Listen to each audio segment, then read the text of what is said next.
The reason why I want to cover this video is because I believe Konstantine at the end here presents the best possible argument against climate change and against wokeness for that matter. So first, what we're going to do is we're going to go through a few of the pro-woke clips, and then we're going to contrast them with James Lindsay and Konstantine.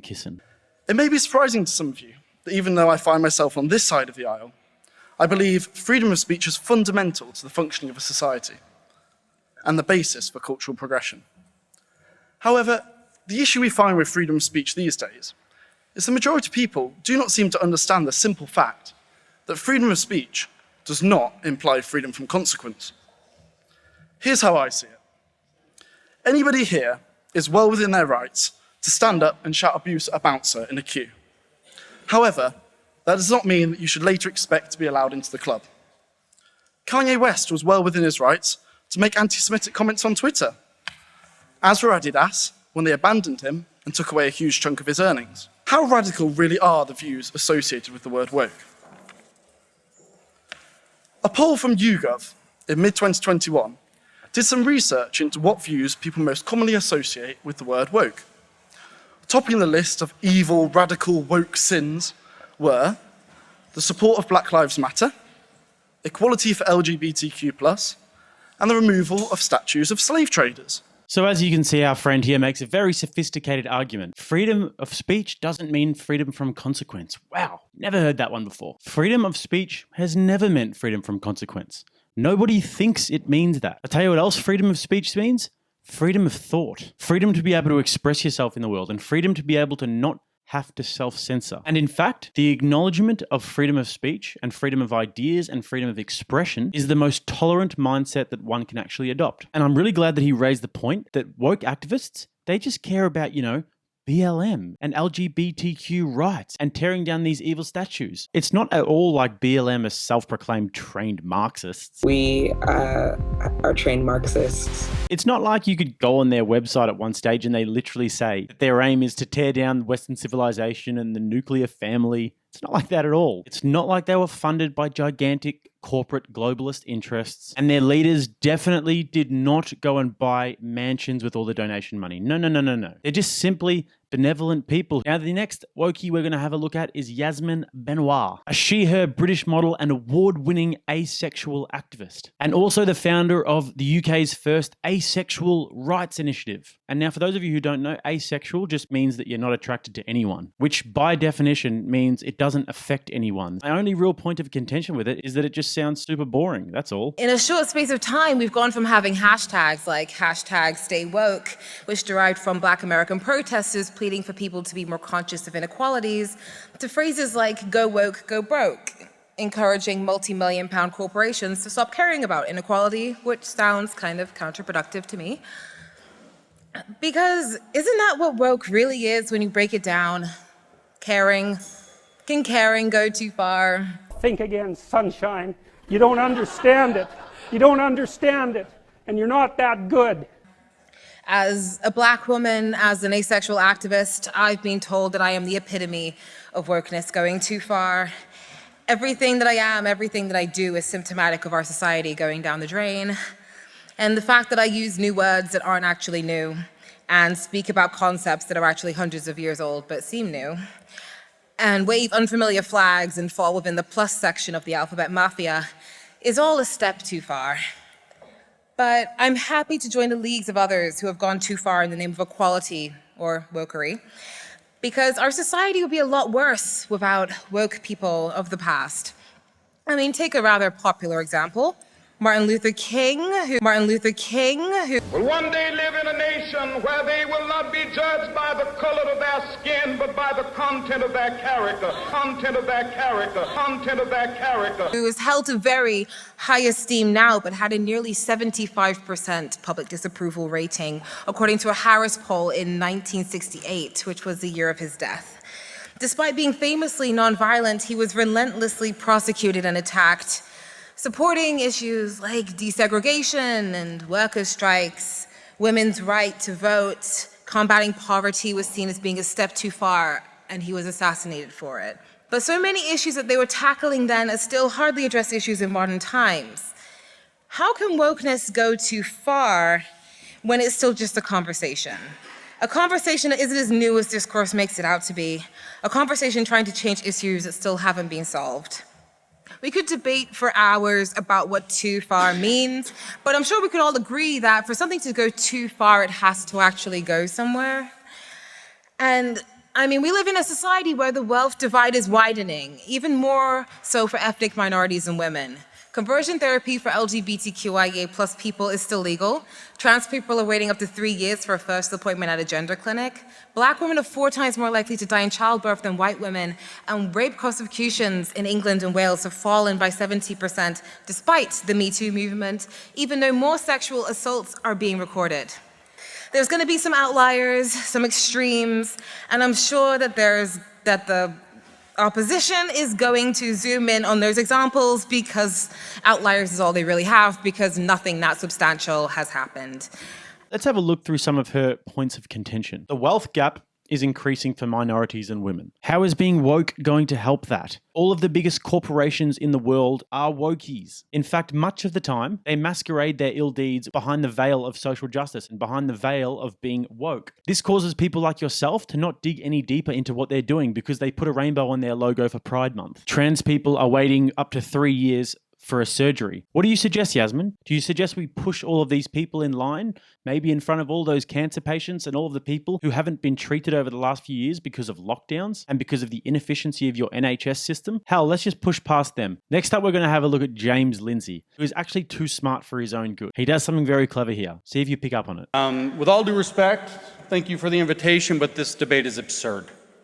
It is absolutely absurd. It is what Habermas would refer to as a performative contradiction to hold this proposition that woke culture can go too far. Because to say that woke culture can go too far is to side with the status quo.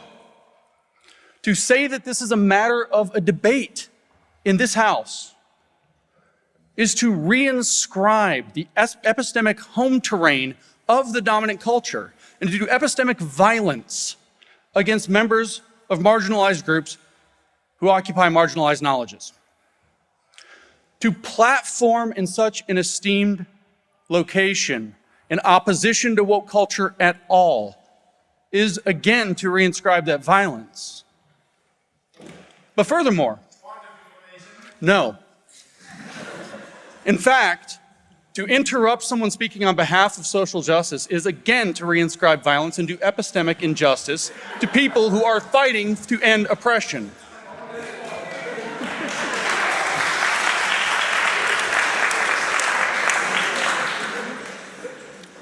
Let's take an example of an opponent to woke culture who's been invited to this debate. Me. No. How in the world could I have been invited to this debate? Let's go through a hit list of some of my greatest hits. I'm famously known for being against woke culture. Turns out I was involved in the grievance studies affair a number of years ago, in which I revealed that woke scholarship is in fact fraudulent. I wrote a book in which I defined critical race theory as calling everything you wish to control racist until you control it. I'm at the center of identifying the sexualization of children through queer theory as groomer behavior. He's actually on the wokey side. And he comes out with some brilliant satire. He does a good little expose of some of the ridiculousness of wokeness. And then he actually turns and attacks himself. It's super clever, so kudos to James. And for those of you who don't know James Lindsay, he's the author of Cynical Theories, an absolutely amazing book. I definitely recommend it. I'll leave that link in the bio. And then what James Lindsay does next is very, very complicated. He basically debunks wokeness and in a very complicated and intellectual way explains the history of it, the roots of it, how it manifests today, and the ideological perversion of the idea. So it would be too much for me to go over now, but if I get enough requests in the comments, I'll go through that entire speech and I'll systematically break down all of the different ideas, take you guys through the history of wokeness and political correctness all the way back to Marxism and then back to where we're at today. So like I said, only if I get enough requests in the comments and if you guys are interested enough, will I do that video. Moving on now, guys. Konstantine Kisin, host of Trigonometry podcast. Now, I didn't really know too much about him before this, but now I'm a massive fan. I think that the argument he's about to make is one of, if not the strongest argument against why the whole woke climate change narrative is just completely ridiculous. Here it is. Now, I want to talk to those of you who are woke and who are open to rational argument. A small minority, I accept. Because one of the tenets of wokeness is, of course, that your feelings matter more than the truth. But I believe in you. I believe there are those of you here who are woke, who are open to rational argument, so let me make one. We are told that your generation cares more than any other about one issue in particular, and that issue is climate change. We're told that many of you suffer from climate anxiety. You wish to save the planet. And for tonight, and tonight only, I will join you. I will join you in worshipping at the feet of Saint Greta of climate change. Let us all accept right here, right now, that we are living through a climate emergency and our stocks of polar bears are running extremely low. I join you in this view. I truly do. Now, what are we to do about this huge problem facing humanity? What can we in Britain do? We can only do one thing. You know why? This country is responsible for 2% of global carbon emissions, which means that if Britain was to sink into the sea right now, it would make absolutely no difference to the issue of climate change. You know why? Because the future of the climate is going to be decided in Asia and in Latin America by poor people who couldn't give a shit about saving the planet. No, thank you. No, thank you. It's going to be decided by poor people in Asia and Latin America who don't care about saving the planet. You know why? Because they're poor. Because they're poor. I come from Russia, which is not a poor country, it's a middle-income country.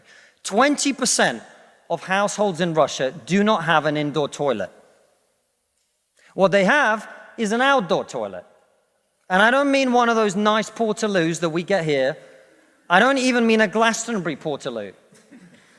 I mean a wooden shack with a hole in the ground that holds a collected fermented memory of the last 10,000 visits.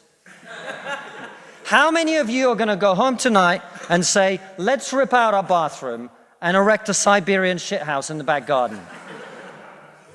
And if you're not, why should they? 120 million people in China do not have enough food. I don't mean that they don't get dessert. I mean they suffer from malnutrition. That means that their immune system is breaking down because they don't have enough food. You're not going to get them to stay poor.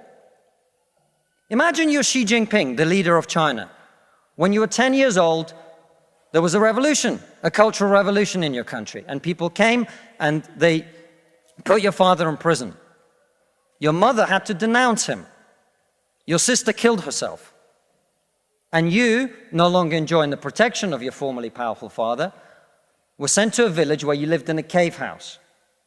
And here you are, decades later.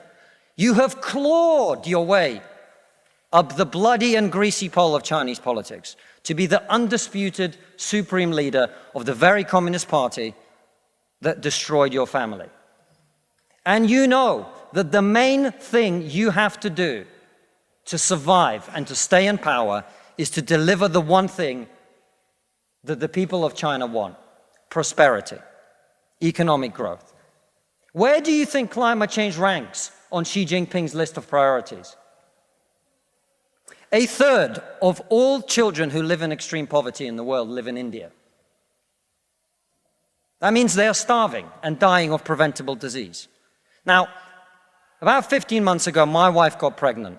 Not me, because we're old school.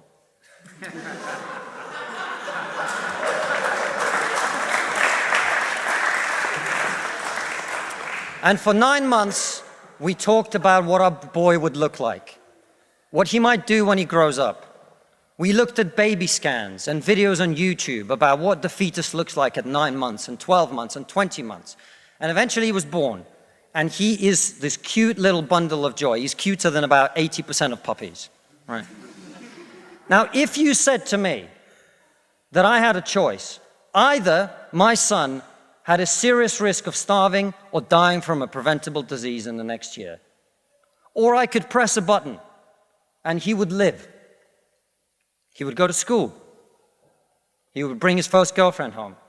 He'd go to university and graduate and become a woke idiot.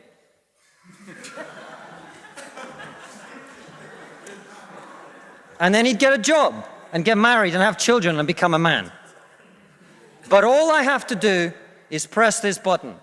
And for every day of my son's life, a giant plume of CO2 is going to get released into the atmosphere. Now, you're all very young, and most of you are not parents. Let me tell you something. There is not a parent in the world who would not smash that button so hard their hand bled.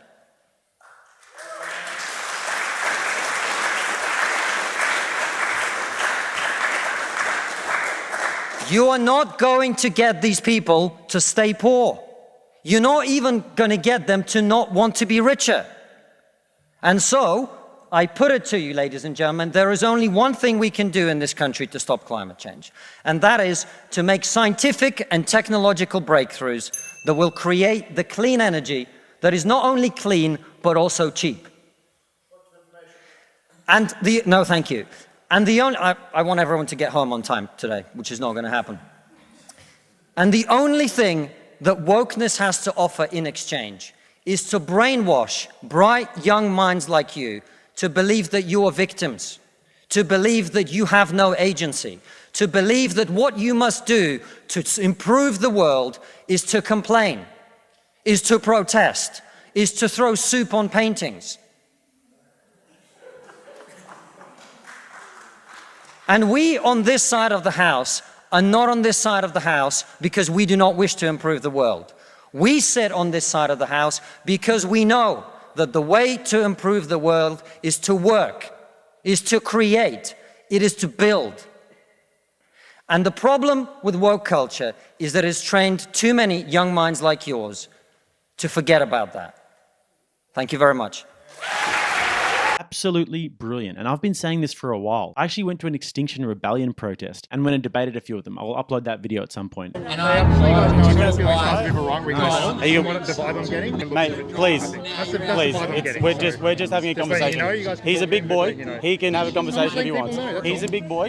You can take a step back. He can have a conversation if he wants, okay? And basically one of the things that I was saying, when I do a cost-benefit analysis of the goals of Extinction Rebellion, it seems ridiculous to me because countries like India and China will not come to the party. And they are the biggest contributors to this supposed existential problem. So if they're not going to come to the party, why are we going to stop our way of life? And why are we going to completely crumble our economies, which will ultimately just lead to societal destruction on our part? They will get much stronger. They will become the new superpowers of the world. And then all of this social justice stuff that we did would have been in vain anyway. The only way forward is ingenuity and entrepreneurship. We need to keep building and getting stronger. And by the way, all of the doomsday predictions of the past have pretty much all been wrong. All of the dehumanists, the population bomb, Al Gore's inconvenient truth, all wrong. I'm talking, of course, about Man-Bear-Pig. As we developed and third world countries got richer, infant mortality went down. The earth is actually getting greener. Once people are lifted out of abject poverty, they start actually caring more about the environment. And the list goes on and on and on. So don't be fooled by those highfalutin global elites sitting on their high horses in Davos telling us about how we can't eat a steak. Because at the end of the day, guys, it doesn't take a genius to understand that if you peel back the layers, these giant global agendas tend to come back to money and power. If you think that all of the richest oligarchs in the world are gathering in the Swiss Alps to talk about how they can help the little guy, you are kidding yourself. Thank you so much for watching, guys. If you liked that clip, click here to watch another one. Otherwise, make sure you subscribe to Rattlesnake TV and hit that notification bell to make sure that you never miss a beat. Until next time, I'm Jake. This is Rattlesnake TV.